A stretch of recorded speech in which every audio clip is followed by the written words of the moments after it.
President Trump's threats to defund so-called sanctuary jurisdictions and jail their leaders has a number of hurdles, one of them being there's no definition under the law of sanctuary city or sanctuary state.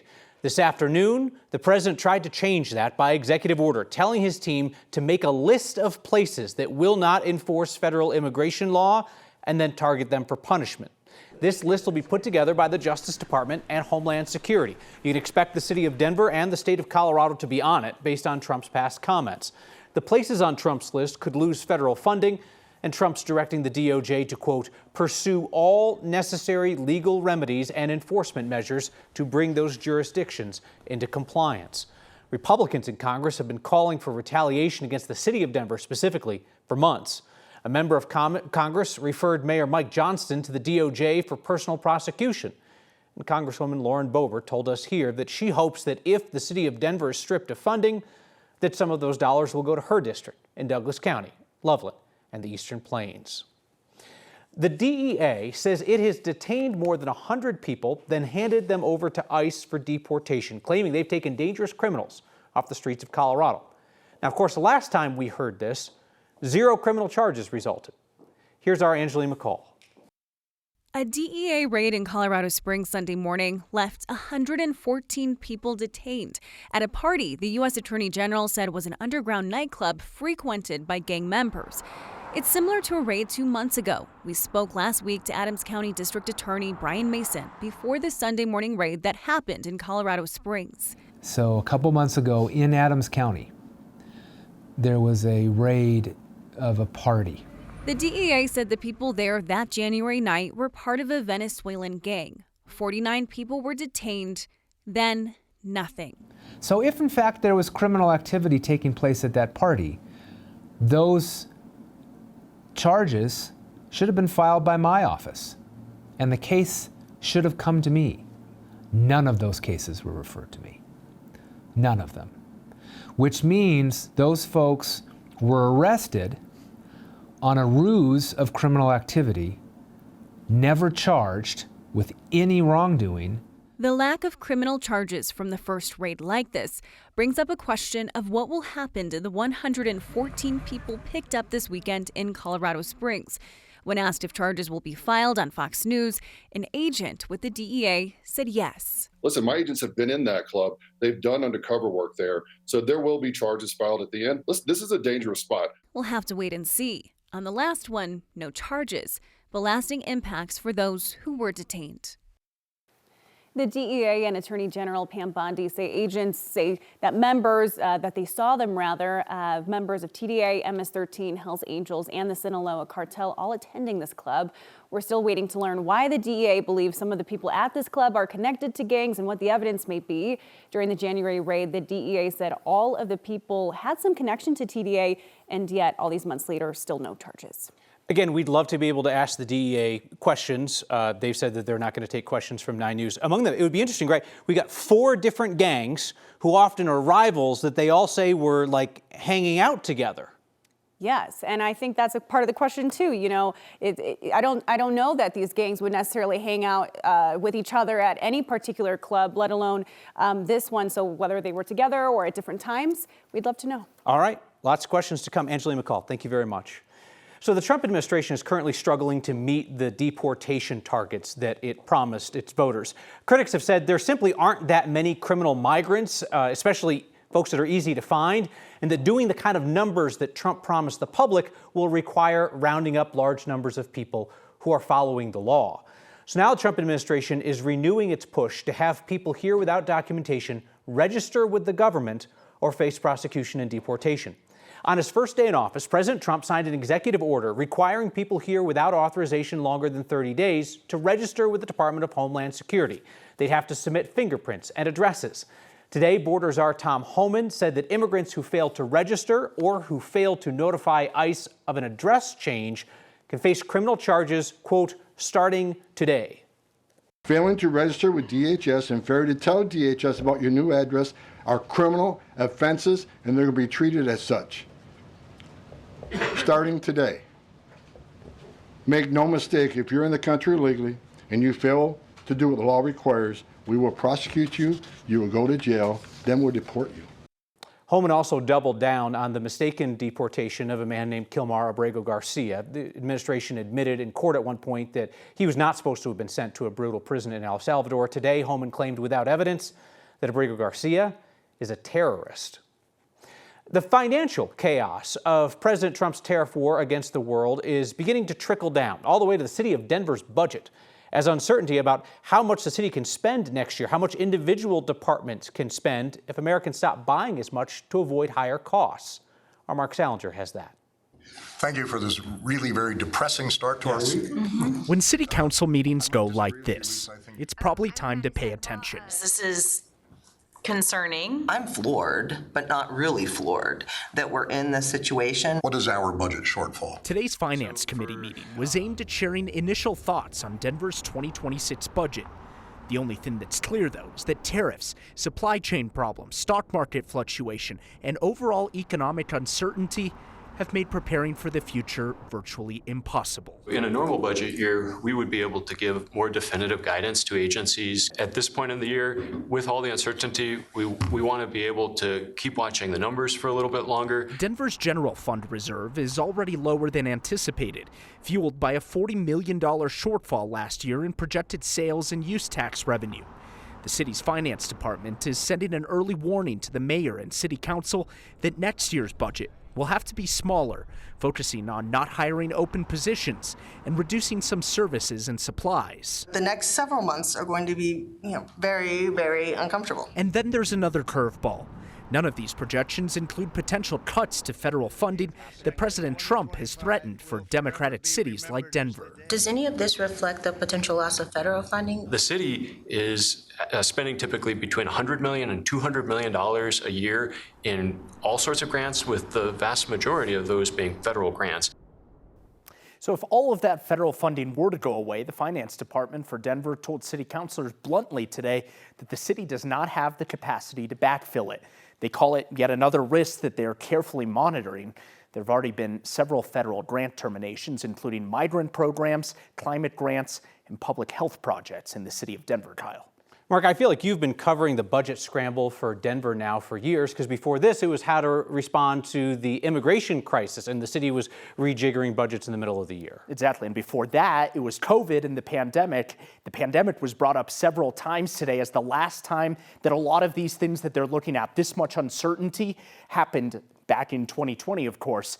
And now they're kind of looking at that playbook of how they got through 2020 to try and figure out how to move forward now. Mark Salinger, thank you. If you or your business are already feeling the impact of tariffs, or if you're preemptively changing plans as a result of the uncertainty, we would like to hear from you so that we can have more intelligent conversations here about what's going on. We don't know what we don't know. So tell us, how's it impacting your world? Email us next@9news.com or text next 303-871-1491. A rare rebuke of the governor's veto power fell short today. The House could not scrounge up the votes they needed to override Democratic Governor Jared Polis's veto and pass a bipartisan bill that would crack down on illegal content online. The bill would have required platforms to ban accounts for people convicted of things like sex trafficking or selling guns and drugs. The bill got widespread bipartisan support in the legislature, had the backing of school districts, hospitals, a bunch of district attorneys. But in his veto letter, the governor said he didn't like the idea of forcing private companies to impose penalties from the government, and he worried it infringed on speech and privacy. The Senate successfully rallied a supermajority override to that veto last week, but House sponsors today said they just didn't have the votes to do the same. We have accepted the fact that the governor has exercised his authority to veto this bill, that the Senate has exercised their constitutional authority to override that veto, and that today the votes are not here in this chamber to do the same. We are in concurrence to lay it over and work to find a better path going forward for the families, the children, the district attorneys that supported this. Sponsors say they plan to bring this up again next year. Legislators have also signaled they might try to override the governor on another veto he just issued. This is a bill that would slow down public records requests for members of the public, everyone except journalists who are approved by the government. They have delayed that vote twice in the Senate, suggesting they currently do not have the votes to pass the bill over the governor's objection. My thanks to you for what you did with your latest Word of Thanks microgiving campaign, raising almost $50,000 for Imagination Library of Colorado, the folks who mail out books free to families each month until kids go off to kindergarten. The Denver chapter had run into some financial difficulties, so this is going to help get them back up and running and also help out chapters from the Eastern Plains to the Western Slope. As we approach the 5th anniversary of your Word of Thanks weekly microgiving, we're coming up on $15 million you have raised for nonprofits across Colorado. You created that out of nowhere, and you've kept it going for almost 5 years. Tell me about great nonprofits in your community, how we can help them help you. If the finances check out, they got strong leadership, good plan to use our donations right away, they may be featured in the future. Email ideas to next@9news.com or text NEXT 303-871-1491. Attorneys for My Pillow guy Mike Lindell, who got caught submitting an AI brief to the court, now say this whole thing has caused them emotional distress. I hope it'll be a space where the community can come together and use resources together. Food forests all over the city were wiped out over the winter. Spring, though, brings new growth. We'll go there next.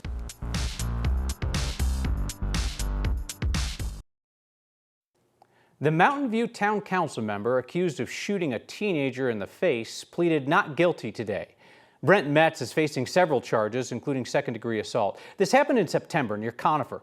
2 teenage boys wanted to take homecoming pictures on his property. When nobody answered the front door, they went back to their car. They were going to write and leave a note there asking permission. That's when Metz is accused of pulling up in his truck and shooting one of them. The teenagers survived. Metz claims it was an accident. Both teens told police that Metz yelled, "Oh bleep, my gun went off." Metz is facing a recall election next month, perhaps the first recall election in political history for shooting a kid in the face. Attorneys for election denier and My Pillow guy Mike Lindell want to delay his defamation trial in Denver. We told you here how his legal team is facing possible discipline for turning in an AI-generated brief that was full of fake case law. Now, they say the reprimand they got from a judge and all the bad publicity is causing them emotional distress, and it's delaying their trial prep. A federal judge was ticked to get a filing that was full of AI slop. She told Lindells' team they needed to come tell her why they shouldn't be referred for professional discipline, which could include disbarment. Lindells supposed to go on trial in June, accused of defamation for claiming that the 2020 election was rigged against Donald Trump by Denver-based Dominion voting systems, and one employee in particular. Lindells' attorneys say they accidentally turned in that AI-generated brief before they had a chance to fact-check it. They said in a filing today that the judge reaming them out and all the media coverage that followed have caused reputational harm, emotional distress, and significant distractions from trial preparation. So they want a delay. They even suggested it could make it harder to find an impartial jury. The judge is now ordering them to put their metadata where their mouth is and prove that they edited the AI nonsense out of that brief ahead of time and just submitted the wrong version. Chris Spears, of course, 100% natural forecast, no AI involved. This is just your expertise and the best the science has to offer. You got it, Kyle. And we're going to do this forecast here with the next minute. I'm going to tell you a couple of weather systems coming toward Colorado between now and Thursday. So we'll help you make your plans if you've got some outdoor things to do. A weak cold front moved into the northeastern part of the state earlier today, kicked up a little line of showers. For a hot minute, we had a few sprinkles come through Metro Denver and some ominous clouds, but most of you are on the dry side. These showers are starting to fade. In the high country, we do have a few light snow showers up at pass level. This low spinning near Las Vegas will stay there for the next 2 days, and we're going to get these little waves of moisture that pinwheel around it and bring us some chances for precip. First ones tomorrow as we move into the afternoon and get daytime heating. We'll see a few light showers pop in the high country. Some of that will come across Metro Denver. As we roll into your Tuesday afternoon, the best chance for precip tomorrow in Denver between about 4 and 8 p.m. Being a journalist is a privilege. That's been said a million times. Being a journalist in a free country, now that is a particular kind of privilege because it comes with the power to challenge our government without fear of reprisal. This tie actually reminds me of that. It belonged to a well-known Soviet journalist, Viktor Viktorov. It was passed down to his granddaughter, Anastasia Bolton. You may remember she was a reporter here for years. She passed it along to me. Victor was a war correspondent during what the Soviets called the Great Patriotic War. That was just the Eastern Front of World War II. He then spent decades as a sports journalist, covered 11 Olympic Games. He got to see the world at a time when it was largely off limits to most Soviet citizens. Victor had a 40-year career at the pinnacle of Soviet journalism, and yet every American journalist, from the national level to local reporters, have a privilege that Victor did not: the freedom to report critically on the government without fear. If that privilege did not have great power, then authoritarians would not seek to take it away. For all the journalists across the world and across time, without that power, those of us in the media here and now ought to use it. It's a long-term project, and you get to watch it grow and evolve. Volunteers are putting their green thumbs to work today, making sure their neighbors have fresh produce at their fingertips. That's next. It is planting week at Denver Urban Gardens, strategically placed plots around the metro area fighting hunger in our community. Our Byron Reed has the story. Here, let me try with this one. If you plant a seed, it will grow. We're planting a nitrogen fixer, a false indigo. For Beth Parton, it's part of the reason why she's out here today. That will help the overall health of the tree basin. Parton is a volunteer with Denver Urban Gardens that's kicking off their planting season in plots like this. We are replenishing this food forest. We're putting in some replacements for plants that died over the winter. Let's see, it needs to be about there. Their mission is to grow trees and plants in food forests to refurbish urban green spaces in underserved areas. So especially in communities where there's not a nearby grocery store, these provide food that can be expensive, so it promotes food justice and resilience. This week, volunteers will be planting between 300 and 400 plants across the metro area. We're augmenting it with some new plants, replacing some that have died, and just uplifting the space in general. Creighton Hoffeditz is the director of food forest for the group that hopes these community gardens will take root in Denver neighborhoods. I think we as an organization like to come in and it will create the framework for the space, but we want people to bring their own passions to it. The project is helping communities create a concept that can blossom into spaces they can call their own. I hope it'll be a space where the community can come together and use resources together. For Next, just making it a kind of community hub. I'm Byron Reed. We'll be back with your feedback about why Marshall Zellinger hasn't been here in months. Hold on, everybody! Marshall's back in town. That's big news. Back with your feedback next.